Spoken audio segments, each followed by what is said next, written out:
Bible என்பது நிழல் நிஜம். சொல்லுங்க.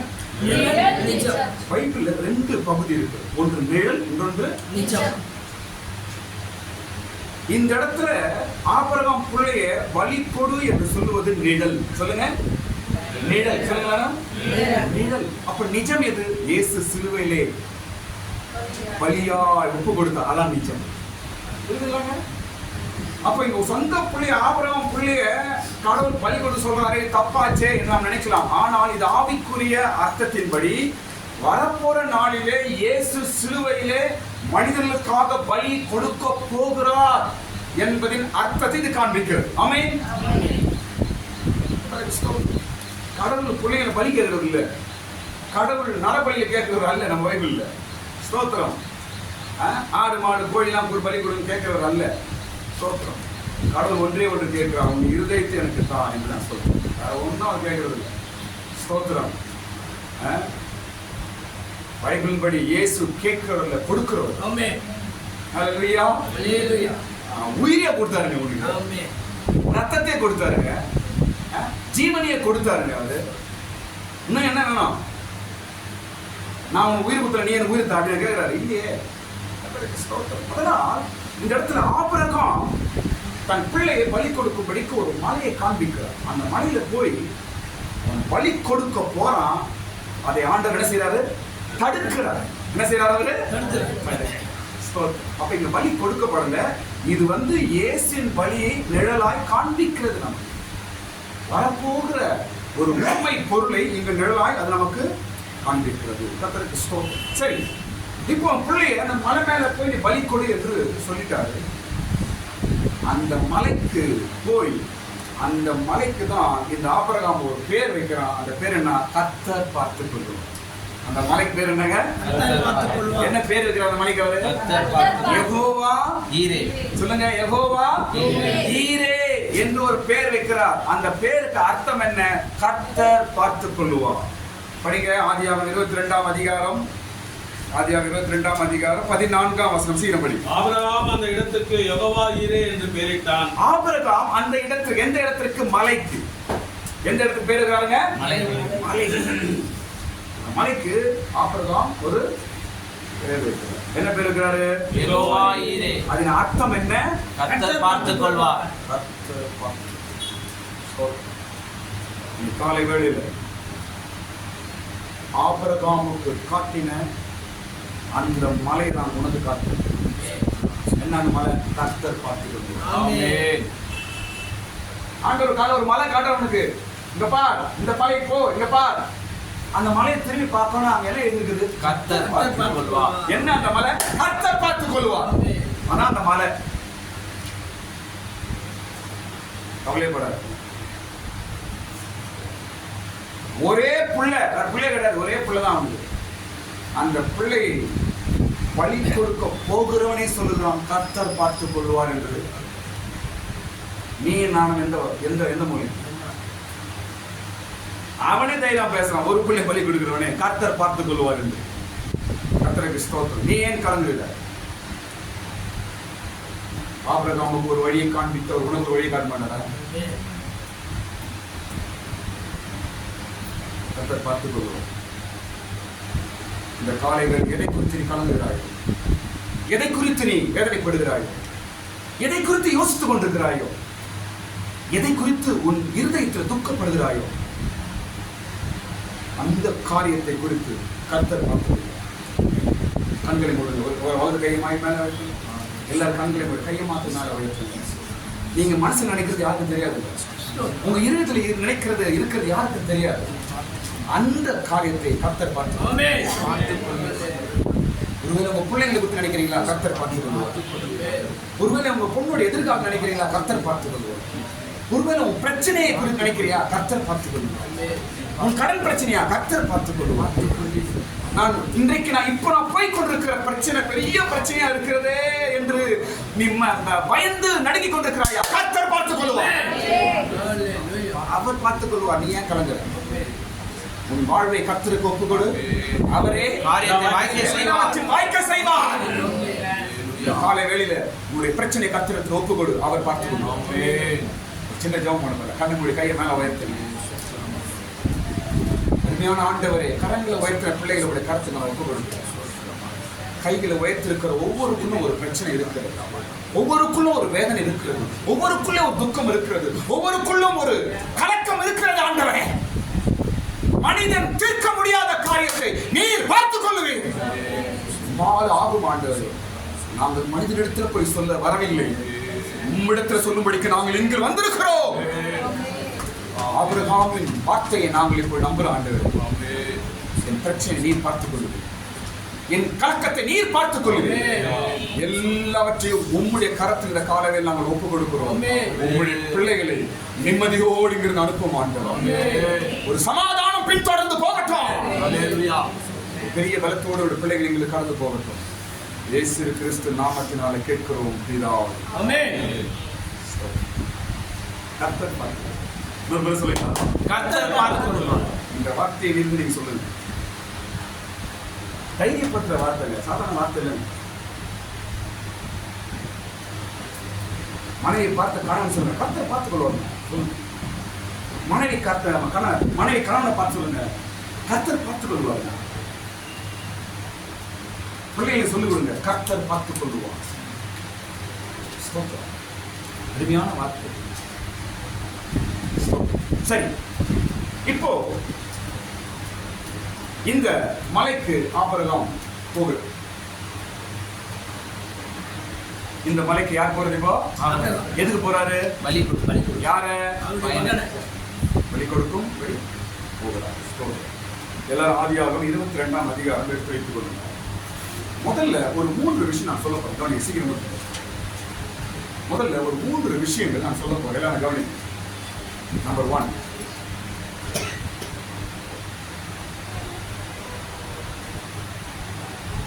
பிரச்சனையும் மலையும் ஒன்று. மாதிரி சொல்ல கவனிங்க, கவனிச்சா புரியும். பிரச்சனையும் அப்புறம் மலையும் ஒன்று. பிரச்சனையும் மலையும் ஒன்று.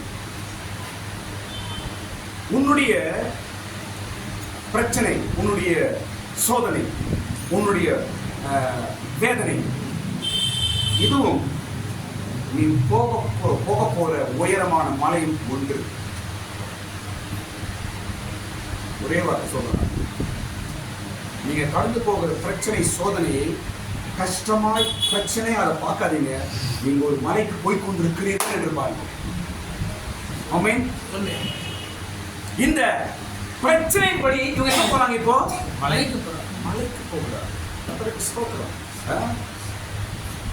பாருங்க,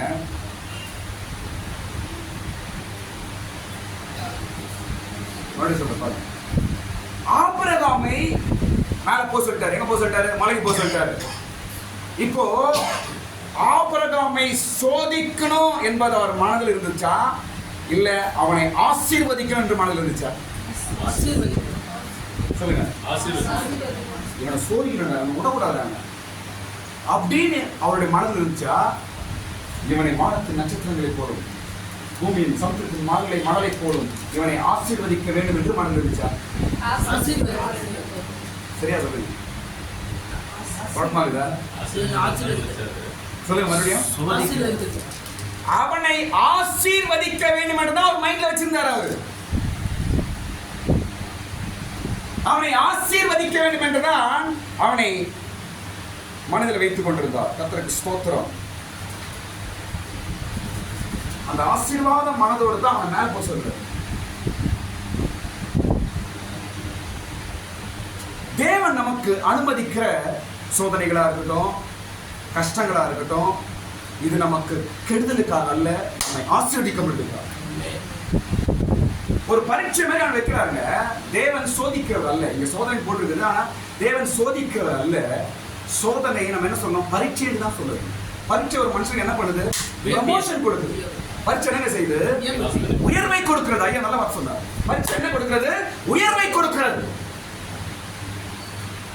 கடவுள் ஒருவேளை உனக்கு ஒரு பரீட்சை போல வைக்கிறான் என்றால் நீ கீழே விழவோ, கெட்டு போகவோ, இல்லை அழிந்து போகவோ அல்ல, உன்னை ஆசீர்வதிக்கும்படிக்கு தான் கொடுக்கிறார். அதனால நீ பரீட்சை ஐயோ பெரிய கஷ்டமாகுது, ஐயோ ஒரே சோதனையா இருக்கு சொல்லாத. நான் மலை நோக்கி போய் கொண்டிருக்கிறேன் என்று சொல்லு. நீ சந்திக்க பிரச்சனை உன்னை மலை மேல் கொண்டு போகிறது. நீ சந்திக்கிற சோதனை உன்னை மலை மேல் கொண்டு போய் கொண்டிருக்கிறது. நீ எதிர்கொள்ளுகிற கஷ்டம் உன்னை மலை மேல் தான் கொண்டு போய் கொண்டிருக்கிறது. ஸ்தோத்திரம். ஆமென். சோதனை பிரச்சனை நமக்கு பிளஸிங்கா தான் மாறுங்க. ஆமென். பரீட்சை நமக்கு பிளஸிங்கா தான் மாறும். இயேசு முதலாய் அவர் ஊழியத்துக்கு ஆரம்பிக்க முதலாய் அவர் வனாந்தரத்தில் சோதிக்கப்பட்டார். அதன் பிற்பாடு ஆசீர்வாதமாய் மாறினார். ஆமென். ஆமென். ஆபிரகாம் பரீட்சையோடு கூட மலைக்கு போறார். மலை என்பது உயர்வு. இரண்டும் ஒண்ணுதாங்க. ஸ்தோத்திரம். நான் சீக்கிரம் முடிக்கிறேன். ஒரே வார்த்தை சொல்ல பாருங்க. எதையும் நீங்க பரீட்சை கஷ்டம் என்று ஒருபோதும் சொல்லாதுங்க. நான் உயர்வை நோக்கி போய் கொண்டிருக்கிறேன். இதுதான் சத்தியம், இதுதான் உண்மை.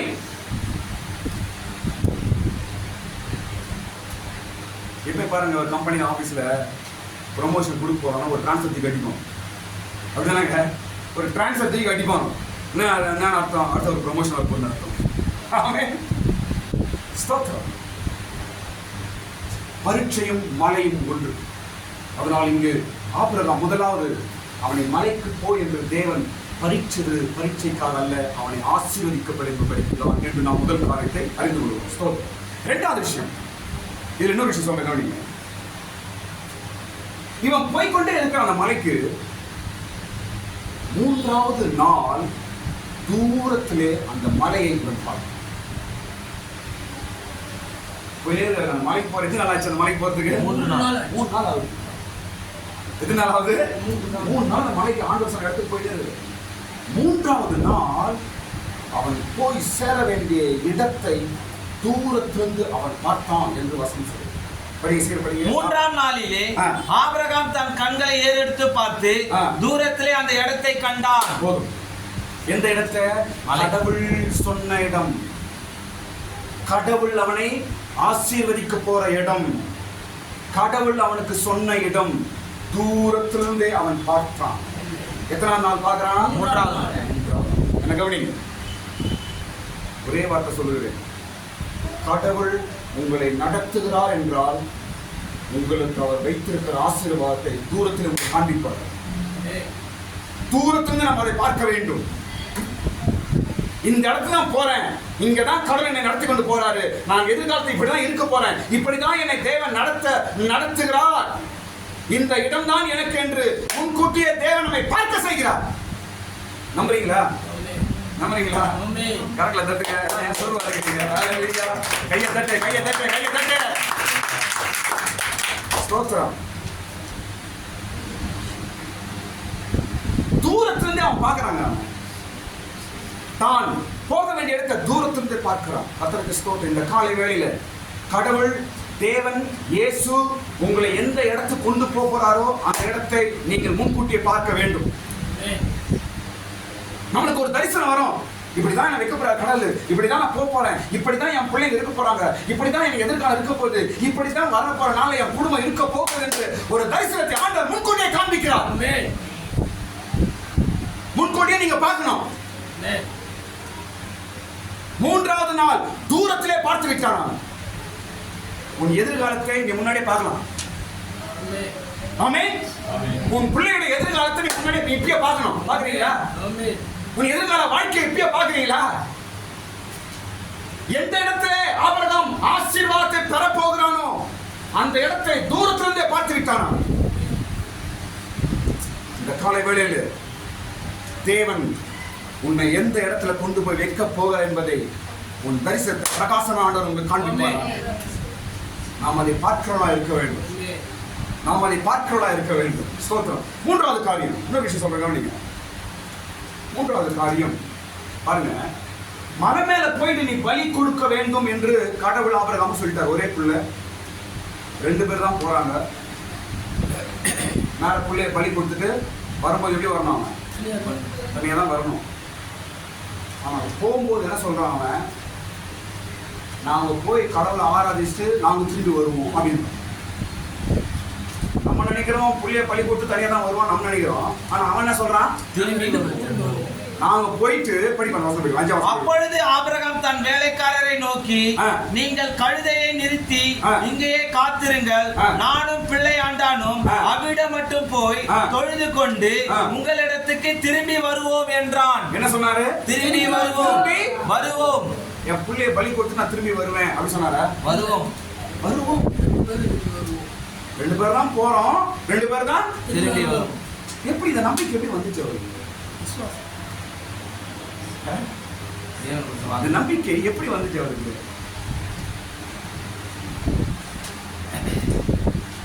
எப்படி வந்துச்சு இந்த நம்பிக்கை அவருக்கு?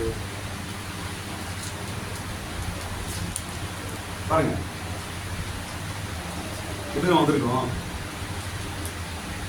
2ஆம் வசனம் என்ன சொன்னாரு? நீ போய் உன் பிள்ளைய எனக்காக மோரியா மலையில மேல என்ன பண்ணி என் மகனை உன் மகனை என்ன பண்ண நீ பலி கொடு என்று கடவுள் பேசினார் பாருங்க. கவனிக்கணும், கடவுள் பேசினார் பாருங்க. அந்த கடவுளோட பேச்சு அவன் கேட்கும் போது இந்த நம்பிக்கை வந்துச்சு. கடவுளுடைய வார்த்தை நாம் கேட்கும் பொழுது வரப்போற காலத்தை குறித்து நம்பிக்கை உண்டாகும் நமக்கு. கடவுளுடைய வார்த்தை வசனத்தை நீங்க கேட்கும் பொழுது அடுத்த நீங்க சந்திக்க போற பிரச்சனை இப்பொழுது நம்பிக்கை உண்டாகும். ஆமென். கடவுளுடைய வார்த்தை கேட்கும் பொழுது நம்பிக்கை நமக்குள்ள உண்டாகிறது. நம்பிக்கை உண்டாகிற ஒரு சக்தி உண்டாகுது. கடவுள் பேசினார் பாருங்க, உன் பிள்ளைய பலி கொடுங்க. அப்பயும் உனக்கு புரிஞ்சு போயிடுச்சு. அப்பயும் உனக்கு ஒரு நம்பிக்கை வந்துருச்சு.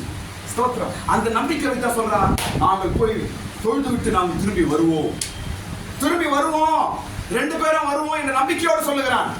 இந்த நம்பிக்கை எங்க இருந்து வந்தது? கடவுள் சொன்னார், பேசினார் பாருங்க. அந்த வார்த்தையை காதுல கேட்கும் போது நம்பிக்கை உண்டாயிற்று. இந்த காலை வேளையில் வரப்போற பிரச்சனை எப்படி சந்திக்க போறேன், அடுத்த வாரம் பிரச்சனை, நாளைக்கு பிரச்சனை, அடுத்த மாசம் பிரச்சனை, அடுத்த ஞாயிற்றுக்கிழமை பிரச்சனை, நான் எப்படி சந்திக்க போறேன் என்ற கவலை கொண்டு இருக்கிறாயா? இன்றைக்கு தேவனுடைய வார்த்தையை கேட்கும் பொழுது வரப்போகிற பிரச்சனை எதிர்ப்பு நம்பிக்கை உனக்கு உண்டாகும். ஆண்டவர் ஆபிரகாமோடு பேசும்போது நம்பிக்கை அவனுக்குள்ள உண்டாயிடுச்சு, ஒரு நம்பிக்கை தைரியம் உண்டாயிடுச்சு. ஆபிரகாம் கடவுளுக்கு யாருங்க அவன்? ஆபிரகாம் தேவனுக்கு யார் அவன்? சிநேகிதன். யாருங்க? சிநேகிதன். ஒரு ஃப்ரெண்டும் பேசும்போது, ஒரு ஃப்ரெண்டு பேசும்பொழுது ஃப்ரெண்டுக்கு ஃப்ரெண்டை குறித்து தெரியும். இவன் என்ன பேசுறான் இவன் அப்படின்னு நமக்கு தெரிஞ்சிடும். இவன் எதுக்கு சொல்றான் என்று அவனுக்கு தெரிஞ்சிடும். ஸ்தோத்திரம். ஃப்ரெண்டுக்கு கோவப்படாம தெரிஞ்சிடும், பொய் சொன்னா அவனுக்கு தெரிஞ்சிடும். ஏன்னா ஃப்ரெண்டுக்கு க்ளோஸ் ஃப்ரெண்டு கிட்ட பொய் சொன்னா கண்டுபிடிச்சிடுவான். நல்லா பொய் சொல்றிய. க்ளோஸ் ஃப்ரெண்டு எது சொன்னாலும் இவன் நம்புவான். என்ன நினைப்பான் இவன்? சரி, என் ஃப்ரெண்ட் நல்லதுதான் பண்ணுவான் என்று அவனுக்கு புரியும். அதே போலதான் ஆண்டவர் ஆபிரகாமை சோதிக்கும்படி சொன்னது கூட இவன் நல்லதுக்கு தான் என்று ஆபிரகாம் நினைத்தார். அவனுக்கு நன்மை என்று அவன் உணர்ந்தான். இதுல இருந்து என்ன தெரியுது? ஆபிரகாமுக்கும் தேவனுக்கு இருந்த ஃபெலோஷிப்பை காட்டுது. அவனை நெருங்கிய உறவை காண்பிக்கிறது. நெருங்கி இருந்தான், அவன் நம்பிக்கையுள்ளவனா இருந்தான். நீங்கள் கடவுளுக்கு எந்த அளவுக்கு நீங்க நெருங்குறீங்களோ அந்த அளவுக்கு அவரோட வார்த்தைகள் உங்களுக்கு நம்பிக்கை உண்டாகும். என் நண்பன் எனக்கு தீமை செய்ய மாட்டான், என் நண்பன் எனக்கு எதுவும் செய்ய மாட்டான், என் ஃப்ரெண்டு அவன் தைரியமா சொல்றோம்ல. அதே போல ஆபிரகாம் ஒரே ஃப்ரெண்டு கடவுள் தான். கடவுளுக்கு ஒரே ஃப்ரெண்டு ஆபிரகாம் தான், வேற யாரும் கிடையாது. கர்த்தருக்கு ஸ்தோத்திரம். எப்படி ஒரு சிநேகிதன் தன் சிநேகிதனை நம்பினானோ, அவன் சொல்லும் போது இவனுக்கு ஒரு அவன் பொய் சொல்றான், எனக்கு கெடுதல் பண்ண மாட்டான் என்று ஒரு நண்பன் எப்படி நினைத்தானோ அதே போலதான் தேவன் பேசும்போது ஆபிரகாம் நினைத்தான். அந்த நினைப்பின் நம்பிக்கையினால் தான் ஆபிரகாம் சொல்லுகிறான், நாங்கள் திரும்பி வருவோம் என்று. அதனால் தேவனுடைய வார்த்தையை ஆண்டவர் உங்களுக்கு கொடுக்கும்போது அதோடு சேர்த்து நம்பிக்கையும் கொடுக்கிறார். சரி, அடுத்த பகுதி நான் போறேன். அடுத்த பகுதி என்றால் ஆபிரகாமின் முக்கியமான 2 காரியங்கள் நான் சொல்ல. ஆபிரகாமின் 2 முக்கியமான காரியங்கள். ஆபிரகாமின் முக்கியமான 2 காரியங்கள். என்னென்ன முக்கியமான காரியங்கள்? 2 விஷயம் நான் சொல்ல போறேன். இந்த இடத்துல இந்த மலை மேல ஆபிரகாம் ஆசீர்வாதத்தை பெறுவதற்கு 2 முக்கியமான காரியம். மேல போனவன புள்ளையும் திருப்பி கொடுத்துட்டாரு. அது இல்லாம உன் சந்ததியை ஆசீர்வதிக்கக்கூடிய வாக்குத்தத்தம் கொடுத்துட்டாரு. வானத்தின் நட்சத்திரம் போல உன் ஆசீர்வதிப்பேன், நல்லா இருக்க. சமுத்திரத்தின் மணலை போல உன் சந்ததி இருக்கும், உன் சந்ததிகள் ஆசீர்வாதம் இருக்கும் என்று எல்லாமே ஆசீர்வாதமா திருப்பி கொடுக்குறாரு. பிள்ளையும் திருப்பி கொடுத்துட்டாரு, ஆசீர்வாதத்தையும் கொடுக்குறாரு. வழி கொடுக்க போனவன் பெற்றுக்கொண்டவன். அவன் எப்படி போனாரு? இவரு கொடுக்க போனாரு. ஆனா எப்படி வந்தாரு? நிறைவாய் பெற்றுக் கொண்டு வந்தார். கரங்களை தட்டுங்க. ஆமென். ஹல்லேலூயா. ஸ்தோத்திரம். இந்த காலை வேளையில ஆபிரகாம் மோரியா மலையின் மேல் வந்தது போல நீங்கள் வந்திருக்கிறீர்கள். அவன் பலி கொடுக்க வந்தான், நீங்களோ பலி செலுத்த வந்தீங்க. என்ன பலி? ஸ்தோத்திரம். பாடலின் பலி. ஸ்தோத்திரம். எங்களுடைய இருதயத்தை ஆண்டவரிடத்தில் கொடுக்கிற ஒரு பலி செலுத்த தான் நாங்கள் இங்கு வந்தோம். ஆபிரகாம் கொடுக்கிறவனாய் வந்தான், நிறைவாய் பெற்றுக்கொண்டு திரும்பி வந்தான். ஸ்தோத்திரம். இந்த காலை வேளை நான் சொல்லுகிறேன், நீங்களும் ஆபிரகாமை போல நிறைவான வார்த்தையோடு தான் இங்கு திரும்பி போவீங்க. ஒரு நிறைவான உங்களை ஆண்டவர் அனுப்புகிறார். ஒரே புள்ளைய பலி கொடுத்துட்டு வந்துட்டேனே என்று அவன் புலம்பிக் கொண்டு திரும்பி வந்தானா? இல்லை. எந்த சூழ்நிலையிலும் தன்னை நம்பி வந்தவர்களை தேவன் புலம்ப விட மாட்டார். எவனும் புலம்பல. கடவுளை நம்பினவர்கள் புலம்ப விட மாட்டார் கடவுள். ஸ்தோத்திரம். போன எல்லாம் போயிடுச்சு, ஆண்டவர்கிட்ட சொன்ன உங்களை கை விட்டாரு. நோ, நிறைவோடு திரும்பி வந்தான். போகும்போது எப்படி போயிருப்பான்? பிள்ளைய வழி கொடுத்து போயிருப்பான். அவன் திரும்பி எப்படி வந்திருப்பான்? அவன் நாட்டையும் கேட்டையுமா அப்படியே உற்சாகமா கம்பீரத்தோடு. ஸ்தோத்திரம். வாக்குத்தத்த ஆசீர்வாதங்களை கொடுத்து அனுப்புகிறார். நீ பெருகுவாய், தைரியமா போ, இதோ உன் பிள்ளை கூட கூட்டு போ.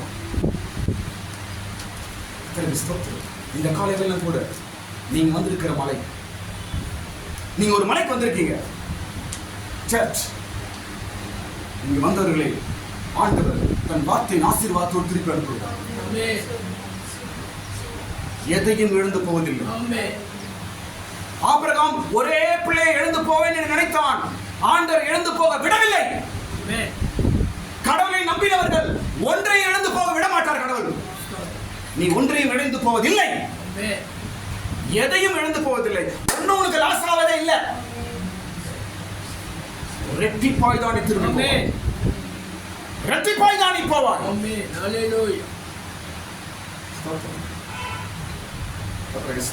இப்படி ஆபிரகாமுக்கு உள்ளே திருப்பி கொடுத்துட்டாரு. அதோடு கூட சேர்த்து ஆசீர்வாதத்தை அந்த மலை மேல கொடுத்து அனுப்புறாரு. இதுக்கு 2 முக்கியமான காரணங்கள் அவங்களுக்கு இருந்துச்சு. என்ன அந்த காரணங்கள் என்று பார்க்கும்போது, முதலாவது காரியம் கவனிங்க. முதல் காரியம் இல்லாதவர்களை குறித்து அவன் கவலைப்படவில்லை. சொல்லுங்க சொல்லுங்க. நம்பர் 1, மிக முக்கியமான விஷயம், நீங்கள் ஒன்றும் இழந்து போகாமல் இன்னும் நான் டெவலப் ஆகணும், இன்னும் நான் ஆசீர்வாதத்தை பெற வேண்டும். ஆபிரகாமை போல மேல போனா லாஸ்ட் தான் ஆகும் நினைச்சா இல்ல, அதுக்கு பதிலா ரெட்டிப்பான டபுள் ட்ரிபிளான ஆசீர்வாதத்தோட கீழே வரான். நோ லாஸ், இழப்பே இல்ல, ஆதாயத்தோடு லாபத்தோடு தான் திரும்பி வருகிறான். ஸ்தோத்திரம். அதாங்க கடவுளுடைய சீக்ரெட். தான் கடவுளுடைய சீக்ரெட். எதையும் இருந்து போக விட மாட்டார். ஸ்தோத்திரம். நேற்று கல்யாணத்துக்கு போக ஒரு பிரசங்கம் பண்ண, தாம்பரத்துக்கு கல்யாணம் நடத்துக்கு போன ஒரு பிரசங்கம். அது ஒரு பாயிண்ட் நான் சொல்றேன். எலும்பை எடுத்தால் ஏவாளை கொடுத்தார். நான் பிரசங்கம் பண்ண சொல்ற பாப்போம். எலும்பை எடுத்தார் ஏவாளை கொடுத்தார். உன்னை எடுக்கிறாரு, ஆனா கொடுக்கும் போது லாபமாய் கொடுக்கிறார். அதான் நினைச்சிட்டான், ஐயோ எனக்கு ஒரு லாஸ் ஆயிடுச்சு, ஒரு எலும்பு போச்சுன்னு நினைச்சான். ஆண்டவர் எதையும் நஷ்டப்பட விட மாட்டாருங்க. ஒருவேளை ஏதாவது உன்னை விட்டு போகிறது என்றால், ஒருவேளை உனக்கு ஏதாவது உன்னை விட்டு போகுது, ஒரு மனுஷனா இருக்கட்டும் உன்னை விட்டு தூரம் போறாங்க, இல்லை என்றால் ஒரு பொருளோ பணமோ ஏதாவது உன்னை விட்டு போகிறது போல நீ நினைப்பாய் என்றால், திரும்பி வரும்போது மிகவும் ஆசீர்வாதமாய் ஒன்று வரும். மேன்மையான ஒன்று வரும். எதையோ ஒன்று எடுக்கிறாருன்னா உனக்கு ஏதோ ஒன்று சாதகமாய் பெருசா தாக்குறாரு. இதுதான் உன் பிள்ளைய என்கிட்ட கொடு என்று கேட்டார். அவன் கொடுத்து தெய்வம் போயிட்டான். கர்த்தருக்கு ஸ்தோத்திரம். ஆனால் நஷ்டப்பட தேவன் விடவில்லை, அவனுக்கு லாபமாய் தான் கொடுத்தார்.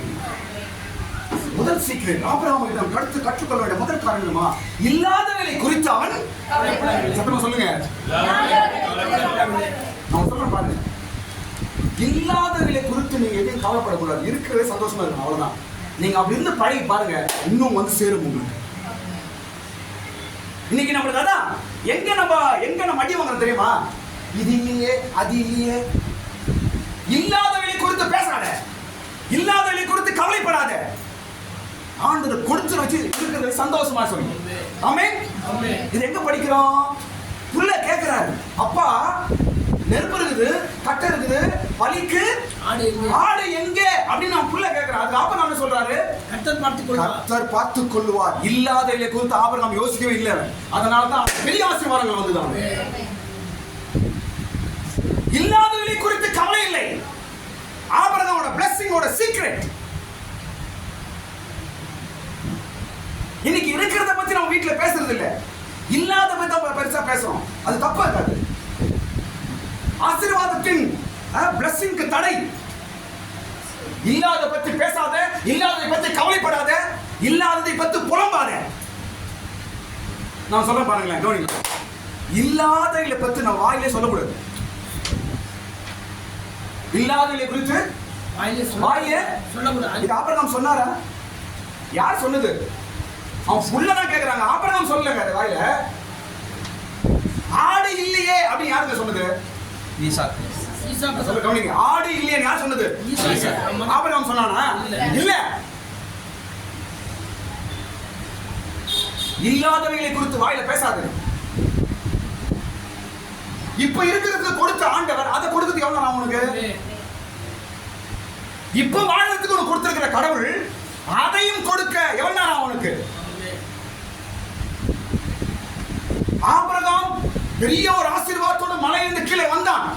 அதன் முதல் காரணமா இல்லாததை குறித்து அவன் கவலையப்படலாம். இதை உங்க பிள்ளைங்களுக்கு சொல்லிக் கொடுங்க. நீ கடவுள் கொடுத்துருக்கிறப்பா, இதை சந்தோஷப்படுப்பா. கடவுள் கொடுத்துருக்கிறப்பா, இதை நீ மேன்மையா இருப்பா, இதை திருப்தியாகுப்பா. இதை நம்ம பிள்ளைகளுக்கு நாம் சொல்லிக் கொடுக்க வேண்டும். சில வீட்டுல பார்த்தா இல்லாத பத்தியே புலம்பி புலம்பி புலம்பி புலம்பி இருக்குது போது.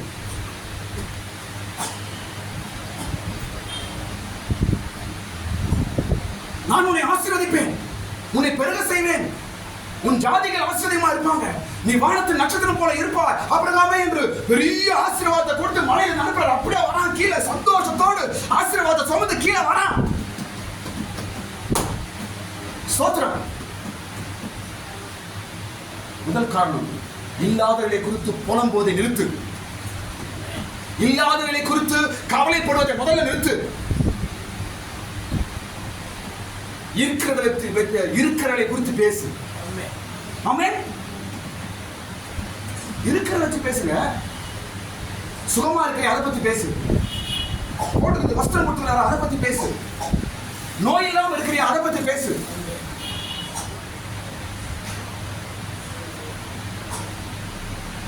ஏதோ உனக்கு ஆண்டவர் ஒரு வண்டி வாகனம் கொடுத்து அதை பத்தி பேசு. நல்ல பிள்ளைங்க உனக்கு கொடுத்துருக்காரு அதை பத்தி பேசு.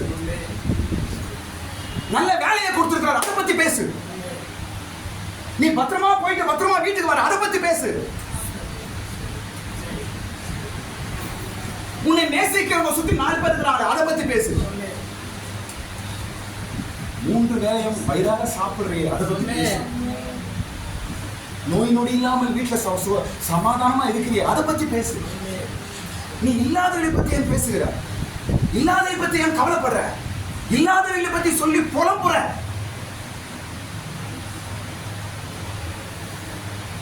அதனால்தான் வருகிறவர்களும் உனக்கு தடைப்படுகிறது. ஸ்தோத்திரம். முதல் காரியம், ஆபிரகாம் இல்லாதவர்களை குறித்து அவன் கவலைப்படவே இல்லை. இரண்டாவது காரியம் ஆபிரகாம் கிட்ட பார்த்து இரண்டாவது விஷயம் சீக்கிரம் முடிக்க போறேன். இரண்டாவது விஷயம் என்ன தெரியுமா? ஆபிரகாம் அவன் உள்ளவனாய் இருந்தான். ஆபிரகாம் உள்ளவனாய் இருந்தான். சொல்லுங்க, அப்படி சொல்லுங்க. அப்படின்னு அர்த்தம் உள்ளவனாய் இருந்தான் அப்படின்னா சொல்லுங்க, என்ன சொல்லுங்க, கரெக்ட் தான், சொல்லுங்க. எல்லாமே இருக்குதுன்ற நம்பிக்கையோட உள்ளவனாய் இருந்தான் என்றால் அவன் இருக்கிறவனாய் இருந்தான் அப்படின்னா அர்த்தம் ஏதோ அவன்கிட்ட இருக்குது, எதையோ அவன் வைத்துக் கொண்டிருக்கிறவனா இருக்கிறான். இதான் அர்த்தங்க. நான் சொல்ல புரியுங்களாங்க? ரெண்டாவது விஷயம் என்ன? அப்புறம் அவங்க உள்ளவனா இருந்தான் அப்படின்னா என்ன? ஏதோ அவன் வைத்துக் கொண்டிருக்கிறவனா இருக்கிறான், ஏதோ அவன்கிட்ட இருக்குது. இது என்ன? ஏதோ அவன் கையில் இருக்கிறது ஆண்டவர் பார்த்துட்டு தான் அவனுக்கு பிளஸிங் கொடுக்குறாரு. உனக்கு லாஸே கிடையாது, நீ நினைச்ச உனக்குள்ள போயிடும். இல்லை, இதை எடுத்துக்கோ. ஏதோ நஷ்டம் நீ நினைச்சியா? இல்ல, உனக்கு லாபம் தான், போ. ஏதோ உனக்கு லாஸ் நினைச்சியா? இல்ல, போ. நான் நஷ்டமாயிடுவேன் நினைச்சியா? இல்ல, லாபம், போ என்று ஆண்டவர் சொல்லி அனுப்புறாரு. காரணம் அவன் உள்ளவனா இருந்தான். இப்ப பாருங்க, கவனிங்களா? இப்ப ஒரு விஷயம் சொல்றாங்க. இயேசுவோட தத்துவம் என்ன தெரியுமா? இயேசுவோட தத்துவம் உள்ளவனுக்கு கொடுக்கப்படும், அவன் பரிபூர்ணம் அடைவான். இல்லாத இடத்துல இருக்கிறதும் பறிக்கப்படும். இது என்ன தத்துவம்? தப்பா இருக்குது. நம்ம நினைப்போம் இல்லாதவங்க நம்ம கொடுக்கணும் நினைப்போம், இருக்கிறவங்க நம்ம எடுத்துப்போம், இல்லாதவங்களுக்கு நம்ம கொடுப்போம். இதான் உலக தத்துவம். ஆனா இயேசுவின் தத்துவம் வேற. படிங்க, அதை பார்ப்போம். படிங்க, மத்தேயு 13ஆம் அதிகாரம் 12ஆம் வசனம் படி. மத்தேயு சுவிசேஷம் 13ஆம் அதிகாரம் 12ஆம் வசனம் படி.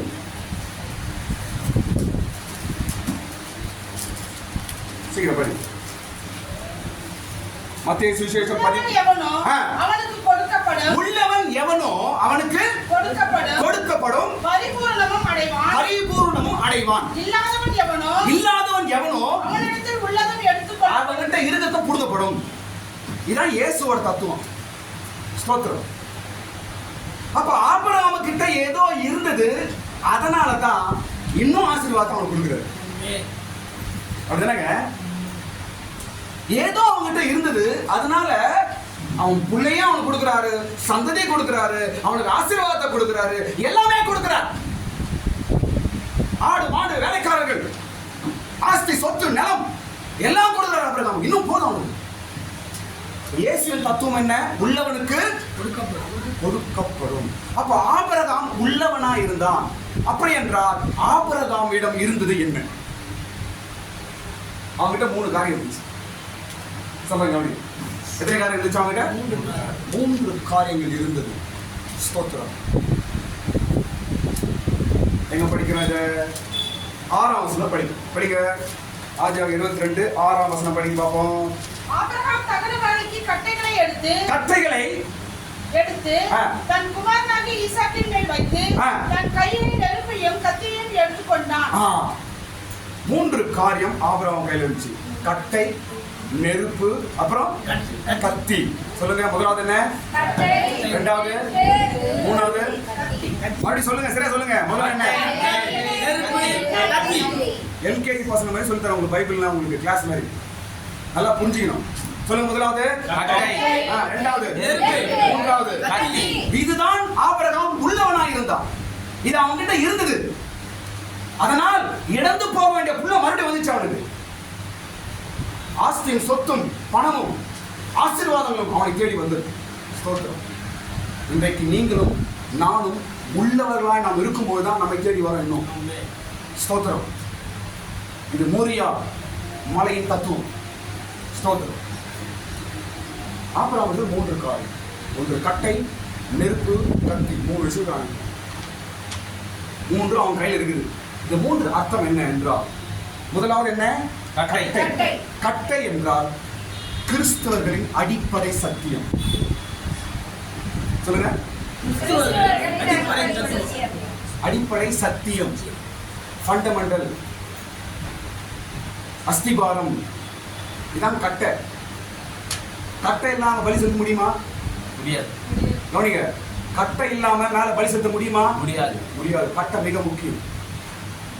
மலைக்கு போகும்போது அவன் கையில கட்டை இருக்கும். கட்டை என்றால் கிறிஸ்தவர்களின் அடிப்படை சத்தியம்.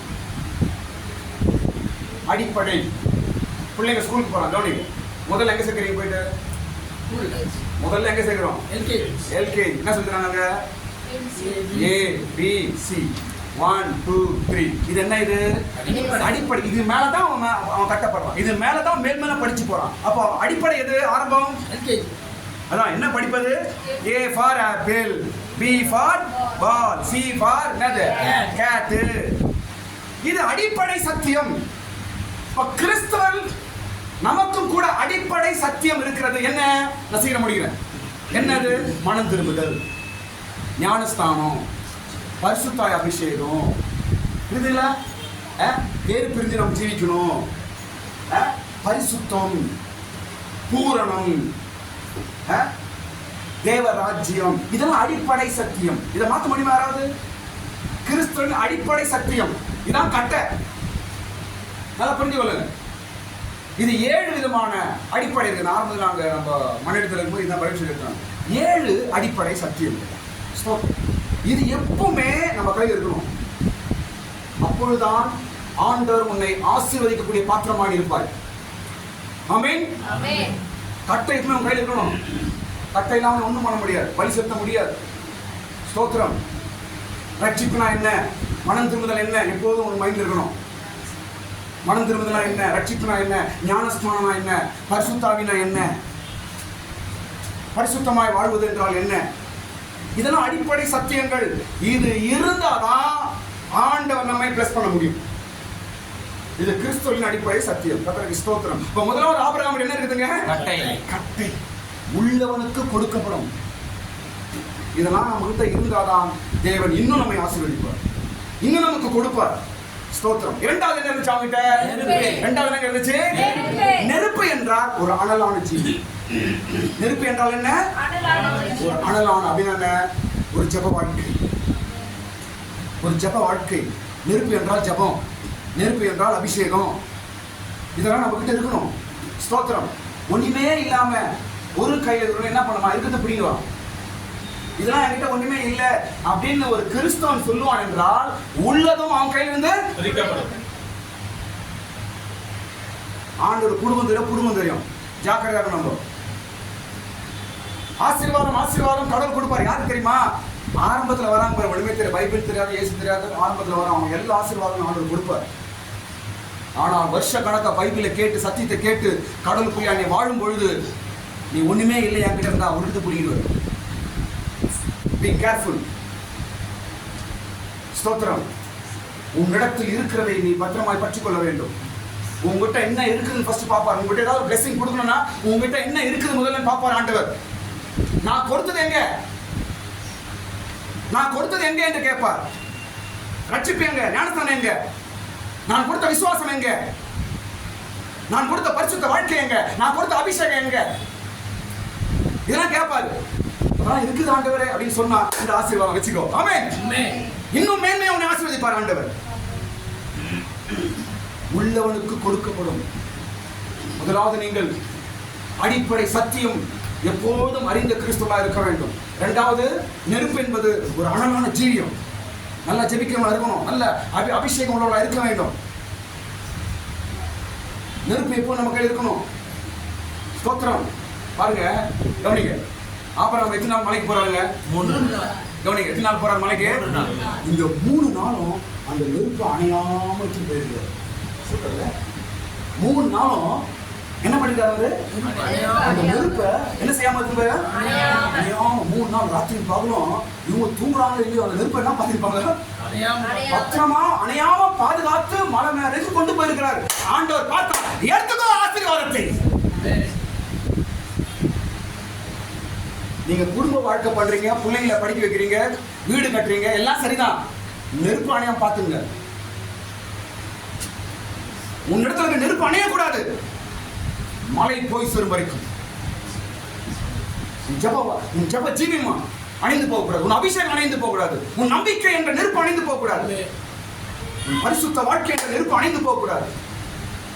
கடவுளுடைய பிள்ளை என்ற நெருப்பு எப்போதும் அணிஞ்சு போகக்கூடாது. ஸ்தோத்திரம். இயேசு ஒரு உண்மையை சொன்னார். இதோ மணவாளன் வருகிறார் என்று சொன்ன உடனே விளக்கை ஆயத்தமாய் வைத்தவர்கள் மணவாளன் அறைக்குள்ளே பிரவேசித்தார்கள்.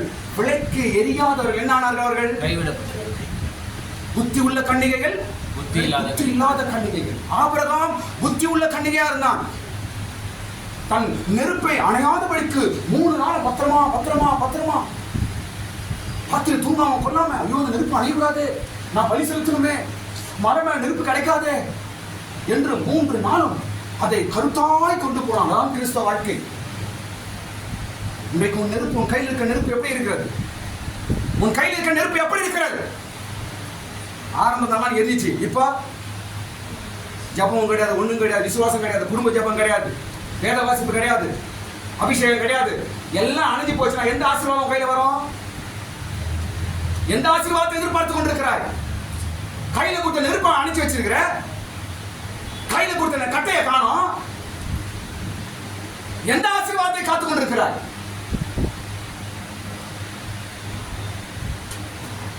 ஆபிரகாம் புத்தி உள்ள கன்னிகையாம, ஒரு பக்கம் என் பிள்ளையை பலி கொடுக்க போகிறேனே என்று இருந்தாலும் நெருப்பை காத்துக் கொண்டார். ஒரு பக்கம் வேதனை இருந்தாலும் தன் நெருப்பை காத்துக் கொண்டார். ஒரு பக்கம் சுமை என்னது? கட்டை. என்ன பண்ண? கட்டைய தலையை சுமந்து மலை மேல போனோம். எத்தனை நாள்? 3 நாள் மலை மேல போனோம். ஒரு பக்கம் கட்டையை சுமக்கிறான், ஒரு பக்கம் இருதயத்துல பாரம், ஒரு பக்கம் புள்ள, எல்லாம் சுமந்து அது மத்தியில நெருப்பு என்ன செய்யறாம அணையாமல் காத்துக் கொண்டான். வரும்போது ஆசீர்வாதத்தோடு வந்தான். 3வது ஆபிரகாம் கிட்ட 3வது கத்தி. 3வது என்னதுங்க? முதல் பொருள் என்ன? கட்டை. முதல் பொருள் என்ன? இரண்டாவது என்ன? மூன்றாவது கட்டை. முதல் பொருள் என்ன? இரண்டாவது என்ன? மூன்றாவது என்ன? கத்தி என்பது வசனத்தை காணும். பைபிள். பைபிள் என்ன? இருபுறம் கருக்கொள்ளப்பட்ட. கவனிங்க. இப்போ உங்களுக்கு ஒரு டவுட் வரும். உங்களுக்கு வருது என்ன நான் சொல்றேன்? பாஸ்டர், நீங்க கட்டையும் கூட வசனத்துக்கு ஒப்பா சொன்னீங்க, இங்க கத்தியும் கூட வசனத்துக்கு பதில் சொல்றீங்க, எப்படி இது என்று கேட்கலாம். அது உபதேசம், இது வசனம். இதுங்களா உங்களுக்கு? ரெண்டும் குழப்பிக்கூடாது. உபதேசம் வேற, வசனம் வேற. உபதேசம் மாறாது, ஆனா வசனம் வெளிப்பாடுகள் மாறும். இப்ப நான் பண்ண பிரசங்கம் ஒரு மாதிரி இருக்கும், குமார், மகேஷ், சன்னி இவங்களாம் பேசுற பிரசங்கம் ஒரு விதமா இருக்கும், அது மாறும், அது வசனம். ஆனா உபதேசம் மாறாது. ஞானஸ்தானிகள் யாரும் சொல்ல முடியுமா? இங்க இவங்கலாம் 3 பேர் சங்கீதாவில் சொல்றாங்க, ஞானஸ்தானம் தப்பு சொல்ல முடியுமா? இவங்க உபதேசம் மாறாது, அதான் கட்டை, அது உபதேசம், அது அஸ்திபாரம். புரியுதுங்களா? ஒரு வீடு கட்டுறது என்ன பண்ணோம்? கடைக்கால் போடுறோம். கடைக்கால் தான் மனம் திரும்புகள், ஞானஸ்தானம், அபிஷேகம், இதெல்லாம் கடைக்கால் போல, அதான் கட்டை. ஸ்தோத்திரம். ஆனால் இங்க இருபுறம் கருப்புள்ள பட்டயம் என்பது வசனம்.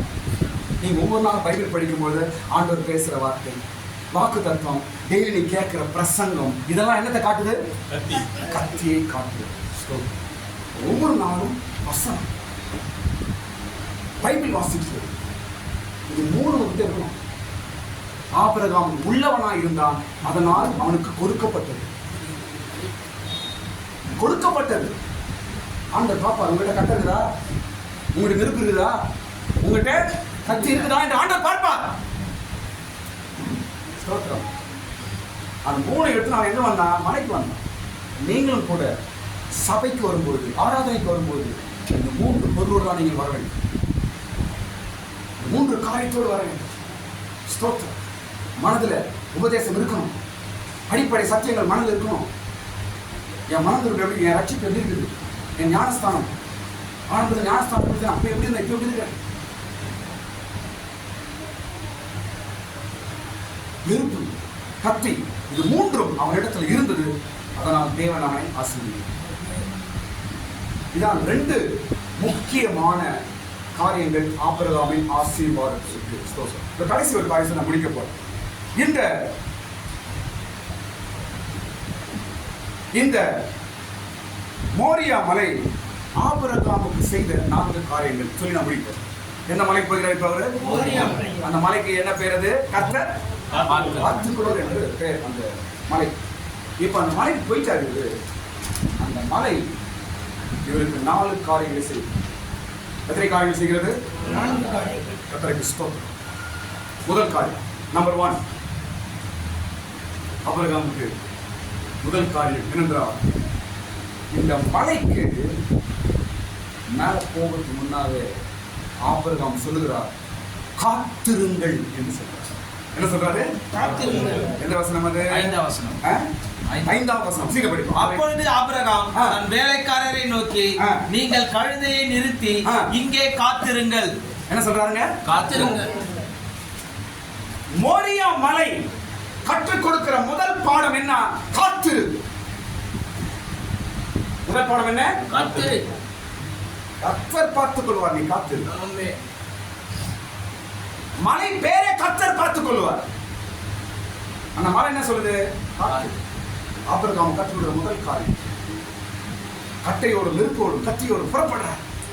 மோரியா மலை மேல போறாங்க. அந்த மலை அவர் முதல் காரியம் என்ன சொல்லுகிறார்? இந்த வார்த்தை தான் காலையில் உங்களுக்கு ஆர்டர் கொடுக்கிறார். கொஞ்சம் காத்து, அவசரப்படாது, காத்திரு. காத்திரு, கர்த்தர் பார்த்துக் கொள்வார். காத்திரு, நாங்கள் திரும்பி வருவோம். காத்திரு, தேவன் பெரிய காரியத்தை செய்வார். ஆமென். காத்திரு, கர்த்தர் வழியை திறப்பார். போகும்போது ஆபிரகாம் சொல்லி நம்பிக்கை சொல்லி, ஏன்னா மோரியா மலை இங்கே வேலை செய்ய ஆரம்பிச்சிச்சு. அவரு மலை மேல ஏற போறாரு. இங்கே அந்த மோரியா மலையின் பவர் வேலை செய்ய ஆரம்பிச்சிச்சு ஆபிரகாமுக்குள்ள. வேலைக்காரனை பார்த்து, காத்திரு, நாம திரும்பி வருவோம். காத்திரு, ஆசீர்வாதத்தோடு நான் வருவேன். காத்திரு, எனக்கு வழி உண்டாகும். காத்திரு, கர்த்தர் என்னை கைவிட மாட்டார். சூப்பர், கர்த்தருக்கு ஸ்தோத்திரம். முதல் காரியம், நீங்கள் காத்திருங்கள். கர்த்தர் பார்த்துக் கொள்வார். தேவ பிள்ளையே, ஜெபித்துக் கொண்டிருக்கிற தேவ பிள்ளையே, கடவுள் மீது நம்பிக்கையா இருக்கிற தேவ பிள்ளையே, விசுவாசத்தை காத்துக் கொண்டிருக்கிற தேவ பிள்ளையே, மோரியா மலை ஆபிரகாமுக்கு கொடுத்த அதே வார்த்தை இன்றைக்கு உனக்கு கொடுக்கிறது. காத்திரு, ஏதோ ஒன்று நன்மை உனக்கு நடக்க போகிறது. ஆமென்.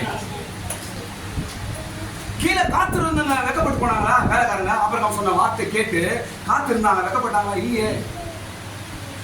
சும்மா கம்பீரமா வெளிச்சமா சூரியன் போல வந்து வராங்க. அப்புறம் புரியும், அப்பா உங்களை எப்படி வராங்க? கம்பீரமா வராங்க. நீ வேலைக்காரன் நிச்சயமா போப்ப ஒரு மாதிரி போனாங்க, வரும்போது ஒரு மாதிரி வராங்க. ரகசியம் மோரியா மலை. ஆமென். காத்து, ஸ்தோத்திரம். வேலைக்காரர்கள் காத்திருந்தார்கள். ஆச்சரியத்தை பார்த்து அதுக்கப்புறம் ஆபிரகாமின் குடும்ப வாழ்க்கையில் நடந்த எல்லா டெவலப்மெண்ட், எல்லா பிளஸிங் வேலைக்காரன் பார்த்துருப்பான். நான் அந்த மலையை போயிட்டு வந்தாங்கப்பா, அதுக்கப்புறம் குடும்பம் மாறி போயிடுச்சு. இந்த மலைக்கு போயிட்டு வந்தாங்கப்பா, அதுக்கப்புறம் இந்த ஆபிரகாம் வீடே மாறிடுச்சுப்பா, ஆளே மாறிட்டா இருப்பா, நல்லா டெவலப் ஆகிட்டா இருப்பா, ரொம்ப வசதி ஆகிட்டா இருப்பான். வேலைக்காரன் பேசியிருப்பான், இருக்க மாட்டான், பேசியிருப்பான். அர்த்தம் என்ன? காத்திரு. இந்த காலை வேளையில ஆண்டவர் உனக்கு ஒரு வார்த்தை கொடுக்கிறார். ஆபிரகாமை ஆசீர்வதித்தார், உன்னையும் ஆசீர்வதித்தார். ஆபிரகாமை பெருக செய்தார், உன்னையும் பெருக செய்வார். காத்திரு.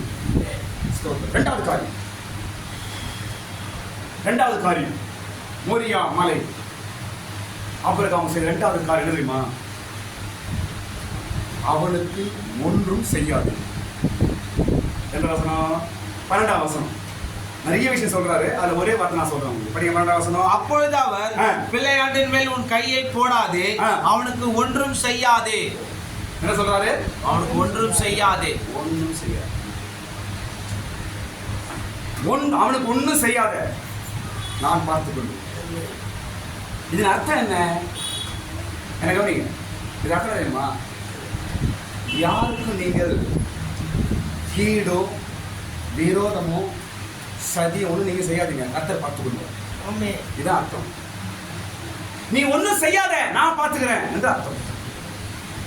ஆபிரகாமை ஒன்றும் செய்யாதேன்னு சொல்லுகிறார். ஒன்றும் செய்யாத, அவசரப்பற்றாத, கோபப்பற்றாத, தப்பு செய்திராத, அவனுக்கு ஒன்றும் செய்யாதே. அர்த்தம் என்ன? மலை என்ன சொல்லுது? கர்த்தர் பார்த்துக் கொள்வார், நான் பார்த்துக்கிறேன். கவனிங்க, யாருக்கு கீடும் நினைக்காதீங்க, கீடு செய்யாதீங்க, எல்லாம் கர்த்தர் பார்த்துக் கொள்வார். உனக்கு விரோதம் செய்யறாங்களா, உனக்கு கெடுதல் பண்றாங்களா, நல்லா தெரியுதா? கர்த்தர் பார்த்துக் கொள்வார் என்று வாயில சொல்லுங்க, பலம் உண்டு. உனக்கு விரோதம் தீங்கு செய்யறானா, கர்த்தர் பார்த்துக் கொள்வார். சத்தம் பேசு, கதவுலாம் மூட்டு வீட்டுல கத்திடு, கர்த்தர் பார்த்துக் கொள்வார். போகலாம் காட்டி ஒரு பலன் வந்துடும். ஆண்டவர் உன்னோடு கூட இருப்பார். ஒரே வார்த்தை ஆபிரகாம் சொல்லுகிறார், அவனுக்கு ஒன்றும் செய்யலப்பா.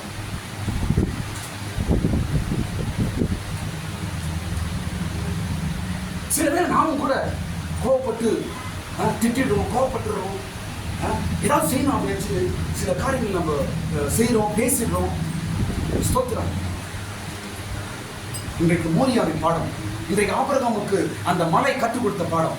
ஒன்றும் செய்யாத, யாருக்கு ஒன்றும் செய்கிறாரு, கீழ் செய்யாத, தப்பு செய்கிறாரு, திட்டாத, கோபப்பட்டாத, சமைச்சிடாத, கெட்ட வார்த்தை பேசுறாத, ஒன்றும் செய்யாதே, நான் பார்த்துக் கொள்வேன். யெகோவா ஈரே, கர்த்தர் பர்வதத்தில் பார்த்துக் கொள்ளப்படும். ஒரே விஷயம் கவனிங்க, சொந்த பந்தமா இருக்கட்டும், அண்ணிகளா இருக்கட்டும், கூட வேலை செய்யறவனா இருக்கட்டும், உங்க விரோதியா இருக்கட்டும், யாருன்னா இருக்கட்டும், கீடு செய்யறாங்களா, தவறு செய்யறாங்களா, உங்களுக்கு விரோதமா செய்யறாங்களா, அமைதியா இருங்க, கர்த்தர் பார்த்துக் கொள்வார்.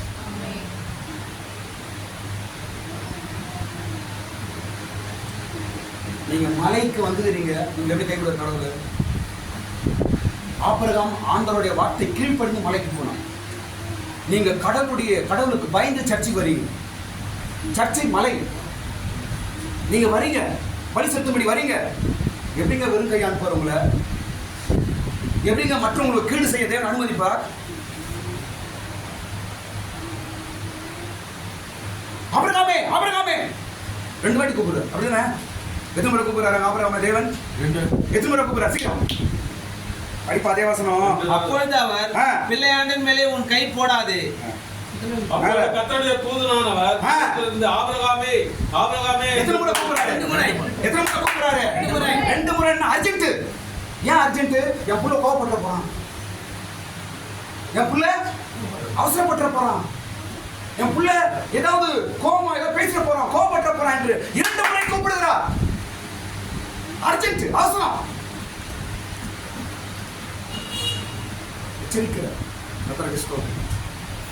காலை வேளையில் ஆண்டவர் சொல்ற 2வது வார்த்தை, ஒன்றும் செய்யாத, கர்த்தர் பார்த்துக் கொள்வார். 3வது காரியம், மோரியா மலை ஆபிரகாம் செய்த 3வது காரியம் என்னவென்றால்,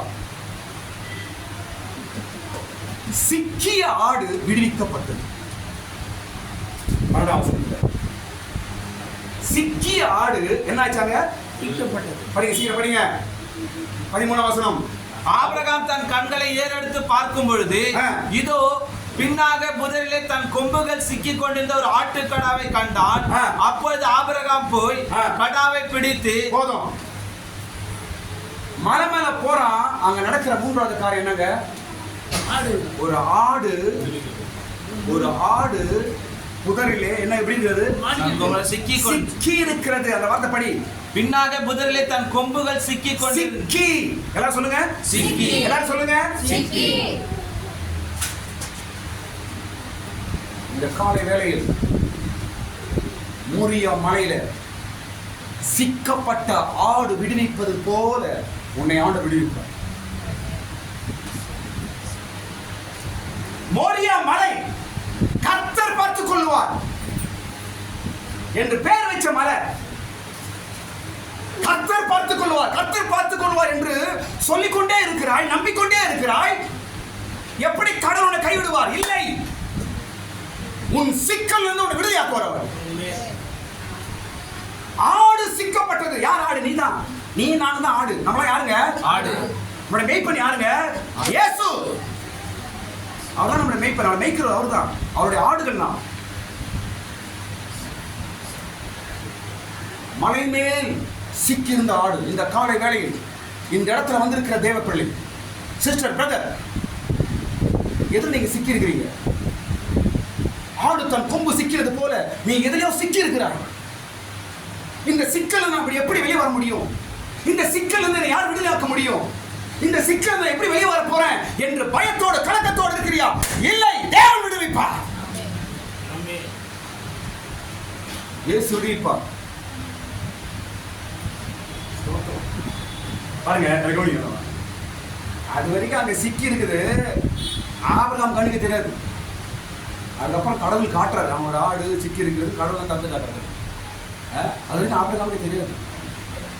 அங்க சிக்கி இருக்கிறது யாருக்கு தெரியல? ஆபிரகாம். கவனிங்க, ஒருவேளை உங்கள் சிக்கல் மனுஷனுக்கு யாருக்கும் தெரியாமல் இருக்கலாம், தேவன் அறிவார்.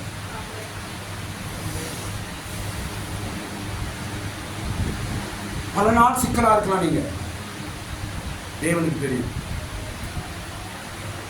ஆபிரகாம் கண் திறந்து சிக்கலாட காட்டினார். கரெக்டா? ஸ்தோத்திரம். உன் சிக்கலை தேவன் பார்க்கிறார், அவர் விடுவிப்பார். பொம்பு போய் சிக்கிட்டு நேரம் வந்தது, ஆபிரகாம் வந்தான் விடுவியாக்கணும். அது எவ்வளவு நேரமா சிக்கி தெரியல, எப்போதும் சிக்கி தெரியாது. ஒரு 3 நாள் போறாது, 3 நாள் முன்னாடி சிக்கினே தெரியல. 3 நாளா சிக்கல்ல மாட்டி நிற்கிறது போல இருக்கு. ஸ்தோத்திரம். நான் சொல்லுகிறேன், உன் சிக்கல் பல நாளா இருக்கட்டும், இன்றைக்கு ஆபிரகாம் வந்திருக்கிறாங்க. 3வது நாள் அந்த ஆற்றின் இடத்தில் ஆபிரகாம் வந்தது போல இன்றைக்கு ஆபிரகாம் வந்திருக்கிறார். உன் சிக்கல் விடுதலையாக்கும்படி கரங்களை மேல உயர்த்து, கரங்களை மேல உயர்த்து. இயேசு கிறிஸ்துவின் நாமத்தினாலே அன்றைக்கு ஆபிரகாம் வந்தது போல இன்றைக்கு இயேசு வந்திருக்கிறார். உன் சிக்கல் எதுவா இருக்கட்டும், உன் சிக்கல் எதுவா இருக்கட்டும், புதரை போல உன் சிக்கலா, புதரை போல சிக்கலா, வெளியே வர முடியாமல் இருக்கிறாயா? சிக்கலை விடுவிக்க ஆபிரகாம் அனுப்பப்பட்டான். அந்த ஆட்டின் சிக்கலை விடுவிக்க ஆபிரகாம் அனுப்பப்பட்டார். இந்த காலை வேளையிலே பரிசுத்த ஆவியானவர் நம்மத்தில் அனுப்பப்பட்டிருக்கிறார். ஆவியானவர் கிரியை செய்கிறார். இயேசு உன் சிக்கலை விடுதலையாக்குவார். அவர் ஆபிரகாமின் தேவன். அவர் அங்க ஆபிரகாம் விடுதலையாக்கினார், நீங்க இயேசு விடுதலையாக்கிறார். இயேசு உன் சிக்கலை விடுவிக்கிறார். ஹல்லேலூயா. நாலாவது காரியம் முடிய டைம் ஆயிடுச்சு. 4வது விஷயம், மோரியா மலையில நடந்த 4வது விஷயம் தெரியுமா? பதில் செய்த தேவன். சொல்லுங்க எல்லாரும், அப்படி சொல்லுங்க. பதில் செய்தது. மோரியா மலையில பதில் செய்த கடவுள். ஆக்சுவலா இவன் வந்தது யார பலி கொடுக்க வந்தான்? ஈசாக்கு. ஈசாக்கு தப்பிக்கப்பட்டான். ஈசாக்குக்கு பதில் ஆட்டை ஆயத்தப்பட்டு பதிலாக அந்த வசனம் பாருங்க, படிங்க. 13 வசனம் படிங்க. அப்பொழுது ஆபிரகாம் போய் கடாவை பிடித்து, படி. அப்பொழுது ஆபிரகாம் போய் கடாவை பிடித்து அதை தன் குமாரனுக்கு பதிலாக தகன பலியிட்டான். பதில், பதில். இதுக்கு பதிலாய், இவனுக்கு பதிலாய், இந்த காரியத்துக்கு பதிலாய். ஆமென், ஆமென். மோரியா மலை பதில் செய்யும் இடம். குமாரன் பலி செலுத்திலேயே கடவுள் அங்கீகரிப்பாரா? குமாரன் இருக்கிற இடத்துக்கு பதிலாக வேற ஒன்று ரெடி பண்ணுறார். இந்த காலையில் ஆண்டவர் பேசுகிறார், உங்களுடைய கண்ணீருக்கு பதில், உன் விசுவாசத்துக்கு பதில்,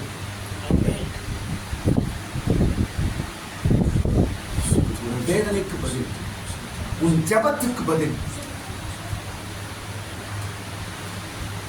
ஆண்டவர் செய்ய போறார். பதில் செய்யும் தேவன். என்ன சொல்ல ஒரு முறை பதில் செய்யும். அவரை நாம் பதில் செய்தாருங்க. 3 நாள் கஷ்டப்பட்டு மலைக்கு போன்னு சொல்லிட்டு அவன் அங்கே கஷ்டப்பட்டு மலைக்கு வந்து ஒன்றும் இல்லை போன்னு சொன்னப்போ அந்த அனுப்புவார். அதே வெறும் கை அனுப்புவாரா? இல்லை. இத்தனை வருஷமா, இத்தனை காலமா நீங்க ஜெபம் பண்ணீங்க, கண்ணீர் விட்டுருக்கீங்க, விசுவாசம் வச்சிருக்கீங்க. ஆபிரகாம் 3 நாள் நடந்து வந்தான். நீங்கள் 3 வருஷமாய் ஒருவேளை ஒரு காரியத்துக்கான ஜெபிச்சிருக்கலாம், ஆண்டவர்கிட்ட நம்பிக்கை இருந்திருக்கலாம். ஒருபோதும் உங்களை விரும்பி அனுப்ப மாட்டார். ஒருபோதும் வீணாய் போவதில்லை. உன் பிரயாசத்தை வீணாய் போக விட மாட்டார். 3 நாள் பிரயாசம், 1 2 கிடையாது. அந்த வீண் ஐயோ என் புள்ள அங்கிருந்து பிரயாசத்தோடு வந்து விட்டானே, இவனை ஏமாற்றி அனுப்ப கூடாது என்று ஒரு ஆட்டை ஆயத்தப்படுத்தினார். பதிலா ஒருபோதும் உன்னை ஏமாற்றுகிற தேவன் அல்ல. உனக்கு பதில் செய்வார், சீக்கிரம் நடக்கும். ஆல்ரெடி பதில் உனக்கு செய்ய வேண்டியது ஆல்ரெடி பண்ணி வச்சுட்டார் ஆண்டவர். எத்தனை நாள் ஆடம் இருக்குது?